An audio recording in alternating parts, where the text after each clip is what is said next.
ఈ రోజే డౌన్లోడ్ చేయండి. మీ ఫేవరెట్ షోస్ చూడండి. Bye uncle. లోపలికి వస్తాను, పద. సరే.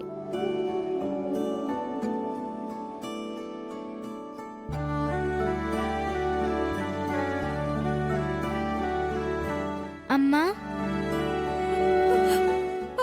అక్షయ,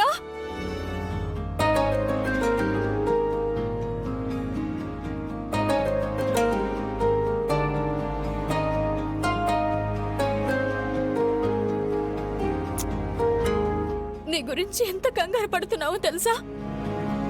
అయ్యో, ఎందుకమ్మా కంగారు? మీ అమ్మ స్కూల్ దగ్గరికి వచ్చేసరికి మీ నానమ్మ వాళ్ళు నిన్ను తీసుకుని వెళ్తుండడం మీ అమ్మ చూసింది. వాళ్ళు నిన్ను ఏం చేస్తారో అని భయపడిపోయింది. ఇంతసేపు ఎక్కడున్నావు? వాళ్ళని ఎక్కడికి తీసుకెళ్లారమ్మా? బయటికి తీసుకొని వెళ్తాం, వస్తావా అని అడిగారు. సరే అన్నాను. నేరుగా హాస్పిటల్కి తీసుకెళ్లి పిల్లలు ఆరోగ్యంగా ఉండడానికి వ్యాక్సిన్ వేయిస్తారు కదా, ఆ వ్యాక్సిన్ వేయించారు. నీ ఆరోగ్యం గురించి ఆలోచించేంత బుద్ధి, ప్రేమ మీ నానమ్మకెక్కడున్నాయమ్మా?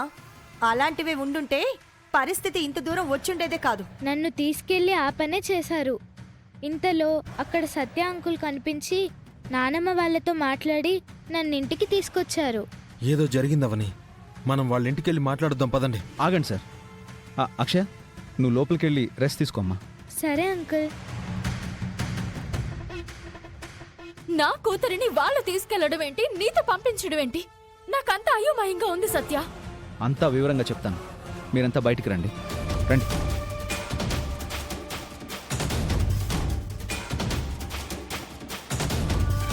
పాప మన మాటలు వినకూడదని బయటికి రమ్మన్నాను. ఏం జరిగిందో నువ్వు తొందరగా చెప్పు సత్య. నీ కూతుర్ని వాళ్ళు DNA టెస్ట్ చేయించడానికి తీసుకెళ్లారావని.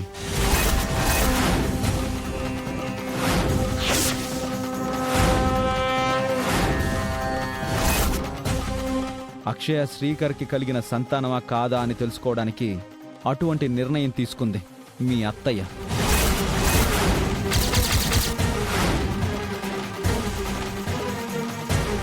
భార్య అడుగుజాడల్లో నడిచే మీ మామయ్య అందుకు తోడుగా ఉన్నాడు. అక్షయ పుట్టుకను మీ అత్తయ్య హేళన చేస్తుంది, అవమానిస్తుంది, దారుణంగా ప్రవర్తిస్తుంది.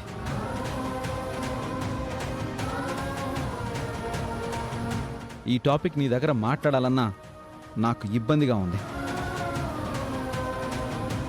ఆచారాలు, సాంప్రదాయాలు అంటూ పెద్దావిడ పెద్ద పెద్ద మాటలు మాట్లాడుతుంది కదా, మరి ఆ పెద్దరికం ఏమైంది? ఆ పెద్దరికాన్ని ఆవిడ ఎప్పుడో కోల్పోయింది. ఆ నిహారిక వలలో మాయలో పడిపోయి ఆవిడ బుద్ధి గడ్డి తినేసింది. అందుకే పశువుల ప్రవర్తిస్తోంది. పశువు కూడా కాస్త నయం సుజాత. దానికి విశ్వాసం ఉంటుంది. వేదవతికి అది కూడా లేదు. చిచి. అటువంటి మనుషుల దగ్గరకు నువ్వు తిరిగి వెళ్ళగలవా అవని? అటువంటి దుర్మార్గమైన ఆలోచనలు కలిగిన వాళ్లతో కలిసి ఉండగలవా?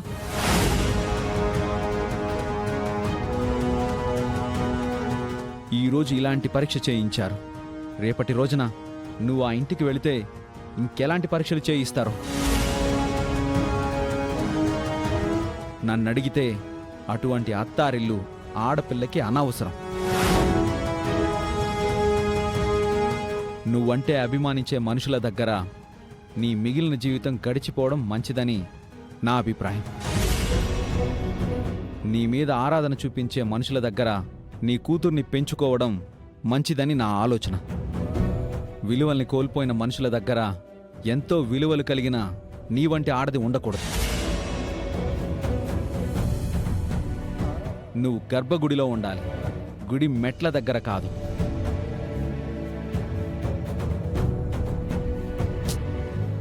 నా మాటలో ఏదైనా తప్పుంటే నన్ను మన్నించవని.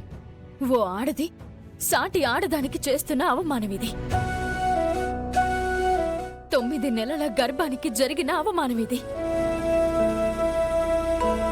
మహాజాతకంతో పుట్టిన సంతానానికి జరిగిన అవమానమిది.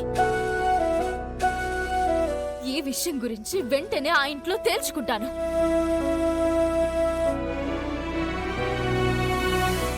ఏమండి, మీరు అక్షయ్ దగ్గర ఉండండి, నేను కూడా వెళ్తాను. సార్, మీ వంటి మంచి స్నేహితుడిని అపార్థం చేసుకుని అవనికి సంబంధం అంటగట్టారు. ఏ మనుషులో ఏంటో, నా రక్తం మరిగిపోతుంది సార్. పడ్డవారందరూ చెడ్డవారు కాదని అంటారు కదా సార్. కాస్త ఓపికతో ఎదురు చూద్దాం.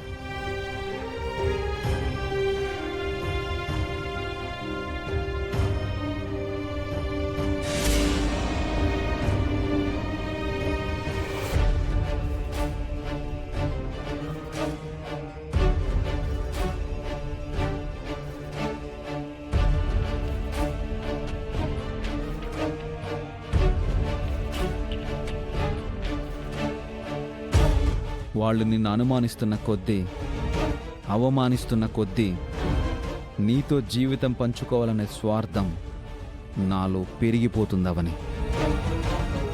నా మొదటి ఆరాధనవి నువ్వు. నా మనసులో నేను నాటుకున్న మొట్టమొదటి ప్రేమ విత్తనానివి నువ్వు. అందుకే ఇంతకాలానికి నాకు అవకాశం దొరికినందుకు నేను ఉపయోగించుకుంటున్నాను. నా ఈ స్వార్థం దేవుని దృష్టిలో మంచైతే నువ్వు నాకే దక్కుతావు.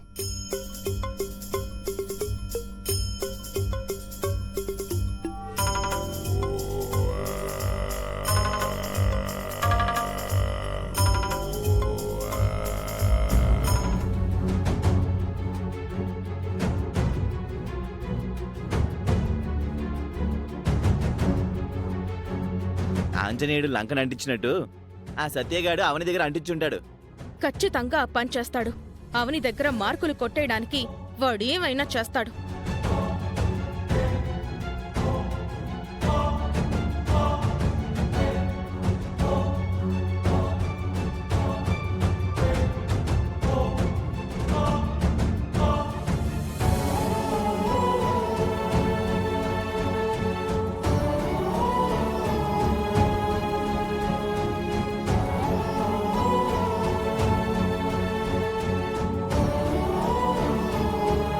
ఏమైంది? అందరూ శవం ముందు శ్రద్ధాంజలి ఘటించినట్టు అలా ఉన్నారు. హాస్పిటల్కి వెళ్ళారు కదా, వెళ్ళిన పని ఏమైంది? డిఎన్ఏ టెస్ట్ చేయించారా గ్రాని? అందర్నీ చూస్తుంటే అక్కడ జరగరాందేదో జరిగిందనిపిస్తుంది. వేదవతి, వేదవతి!